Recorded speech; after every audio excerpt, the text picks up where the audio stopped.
తమ పిల్లలను ప్రైవేటు పాఠశాలలకు పంపిస్తే గ్రామంలో ఉన్న ప్రభుత్వ పాఠశాల మూతపడుతున్న బాధ ఆ గ్రామస్తులను కదిలించింది. పిల్లలకు నాణ్యమైన విద్య అందించాలన్న ఆతృత ఒకవైపు, ఊరిలోని బడిని కాపాడుకోవాలన్న తపన మరోవైపు. వీటి మధ్య నలిగిపోయిన కరీంనగర్ జిల్లా కట్కూరు గ్రామ ప్రజల మదిలో సరికొత్త ఆలోచనకు జీవం పోసింది.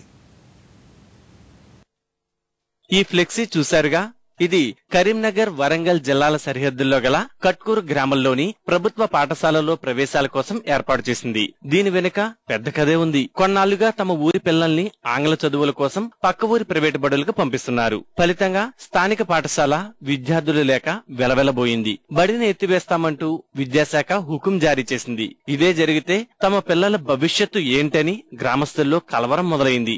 ఇకపై సమీప పట్టణాలకు పిల్లలను పంపించొద్దంటూ తీర్మానం చేశారు. స్వచ్ఛందంగా ప్రైవేటు పాఠశాలలకు వెళ్లే విద్యార్థులందరినీ మాన్పించి స్థానిక బడిలో చేర్పించారు. ఆంగ్ల మాధ్యమం అయితే బాగుంటుందన్న తల్లిదండ్రుల ఆలోచనకు వారే స్వయంగా 5 విద్యా వాలంటీర్లను నియమించి జీతాలు చెల్లిస్తున్నారు.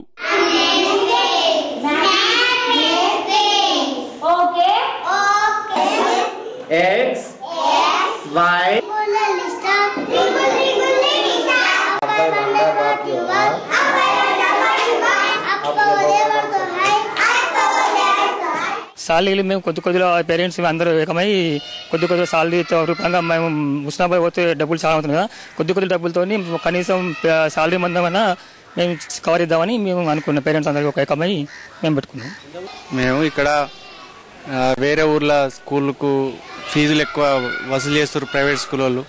ఆ ఫీజుల గురించి అని మేము ఇక్కడ మా సొంత ఊర్లో ఇక్కడ ఇంగ్లీష్ మీడియం పెట్టించుకొని పిల్లలను చదివిస్తున్నాము. దాని గురించి మేము ఇక్కడ విద్యా వాలంటీర్లు కానీ వాళ్ళను పెట్టి చదివిస్తున్నాం. ప్రభుత్వం కేవలం విద్యా సంబరాల పేరిట ఫ్లెక్సీలు కట్టడం తప్ప చేసిందేమీ లేదని స్థానికులు ఆరోపిస్తున్నారు. గత ఏడాది విద్యార్థుల సంఖ్య తగ్గిపోయి మూతపడుతుందన్న తరుణంలో గ్రామ ప్రజల చొరవతో పాఠశాల కలకలలాడుతోందని ఉపాధ్యాయులు చెబుతున్నారు. పిల్లలకు ఉజ్వల భవిష్యత్తును అందించాలనే సంకల్పంతో వేతనాలు కూడా ఇవ్వడానికి సిద్ధపడటం సంతోషకరమని అంటున్నారు. ఈ పాఠశాలకు వచ్చిన కాంచి అంటే ఉద్యోగ వృత్తి అనేటువంటిది మాకు వీళ్ళు కల్పించడం జరిగింది. తర్వాత పిల్లలకు కూడా నాణ్యమైనటువంటి విద్యను మేము అందించగలుగుతున్నాం. తర్వాత పేరెంట్స్తో కూడా మాకు ఎటువంటి ఇబ్బంది లేదు. వాళ్ళు మాకు వాళ్ళకు అనుకూలమైనటువంటి విద్యను మేము అందించగలుగుతున్నాం కాబట్టి వాళ్ళు కూడా మాకు సాటిస్ఫై అయ్యి ఈ విధంగా చేస్తే బాగుంటుంది అనేటువంటి సూచనలు కూడా ఇవ్వడం జరుగుతుంది. తర్వాత ఇంకా మా నిరుద్యోగ అంటే ఇప్పుడు మేము దాదాపుగా 6 మెంబర్స్ ఇక్కడ అపాయింట్మెంట్ చేయడం జరిగింది. ఈ 6 మెంబర్స్ కూడా పేరెంట్స్ కమిటీ ద్వారానే మాకు శాలరీస్ ఇవ్వడం జరుగుతుంది. ప్రభుత్వం మొక్కుబడిగా విద్యా సంబరాలు నిర్వహించి చేతులు దులుపుకుంటే కట్కూరు గ్రామస్తులు మాత్రం మరో అడుగు ముందుకేశారు. తమ పిల్లలను ప్రైవేటు పాఠశాలలకు పంపించకుండా ఒక తీర్మానం చేసుకున్నారు.